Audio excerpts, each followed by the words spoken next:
Let's head over and talk to Chris Skudder in the UK and Arda Ocal in the US. Guys, thank you very much for joining me on Beyond the Game. Chris, I'll start with you. Now, here we have two of the greatest middleweight boxers in the world, and they're going for the hard sell. But for a fight of this caliber, do they really need to go for it? Yeah, I mean, we saw there, didn't we? I mean, it's going to be preceded by a couple of weeks by that kind of circus between Mayweather and McGregor. But boxing fans know their onions. I'm thinking back to Tommy Hearns and Marvin Hagler, a middleweight fight for the ages. That was back in 1985 when Hagler defeated Hearns in 8 of the greatest minutes in any boxing ring ever. I think, you know, these two guys, Canelo, Ring Magazine make him the best pound-for-pound fighter in the world. Golovkin is unbeaten. He's the older man. He's fought less fights than Canelo, who feels like a real people's champion to me. You know, he started fighting when he was 15 years old, straight from the streets, if you like. He's had 50 fights, and he's only 27 years old. Golovkin, 35. He's had 37, but hasn't lost any of them. To me, though, you know, Canelo's been in with better fighters. He lost only on a majority to Mayweather. He's beaten Miguel Cotto, Chavez Jr. as well, Amir Khan, Shane Mosley, you name it. So it's going to be a fascinating night, certainly. OK, Arda, I'll throw it over to you. Do you think that Canelo can actually knock Golovkin off his perch then?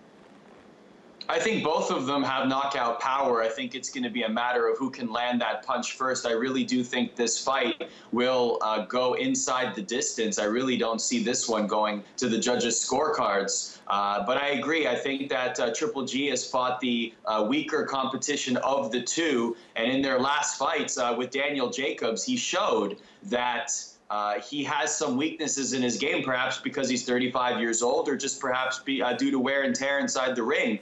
But Canelo is in the prime of his career, and people would argue that he fought Floyd Mayweather a little bit too early, had to take the big payday, but still has a lot of career ahead of him. So for boxing purists, this is absolutely the fight. This is the best in-ring possible fight that could have been made today in boxing. Unfortunately, it's preceded 3 weeks by the biggest money fight. As much of a circus as it is, it's definitely going to take dollars away from this fight. OK, well, Chris, do you think that this is a problem that, you know, there's too much reliance in boxing when it comes to pay-per-view views and big dollar signings?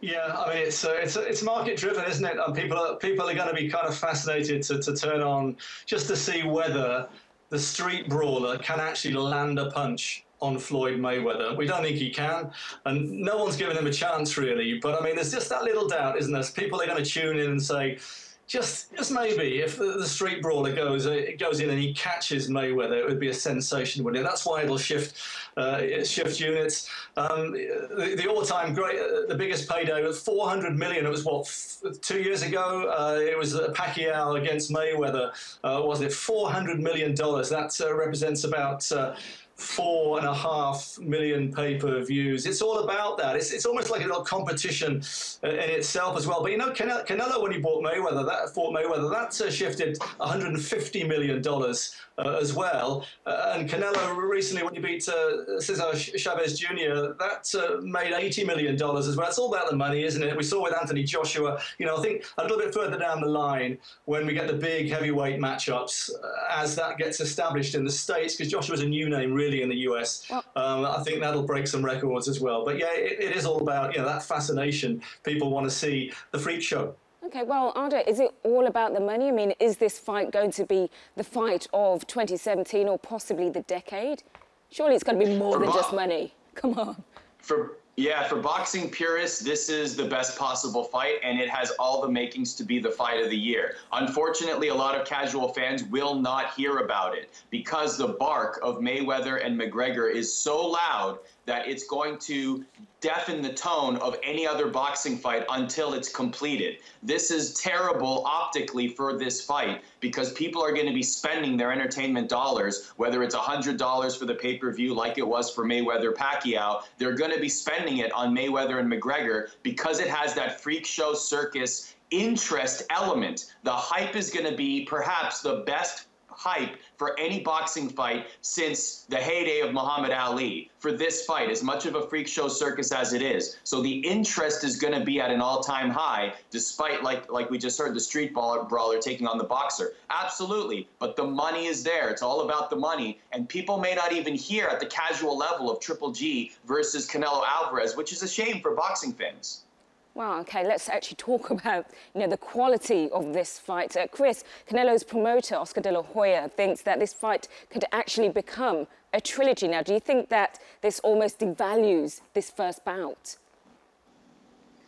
No, I don't think so. I mean, the first one really lays down the marker, doesn't it? The one thing about Canelo, he is going to be going up a weight. He's won a middleweight title before when he beat Miguel Cotto, but that was actually only a fraction over the light middleweight. It was a catch weight, 155 pounds. So he hasn't really fought at Golovkin's weight. He beat Amir Khan and he destroyed him, but don't forget then that Amir Khan had moved up 2 weight divisions himself. So I'm just wondering, yesterday in London, a lot of people noticed too that Golovkin is a bigger man than Canelo.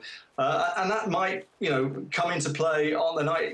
It's untried waters, untested waters for Canelo.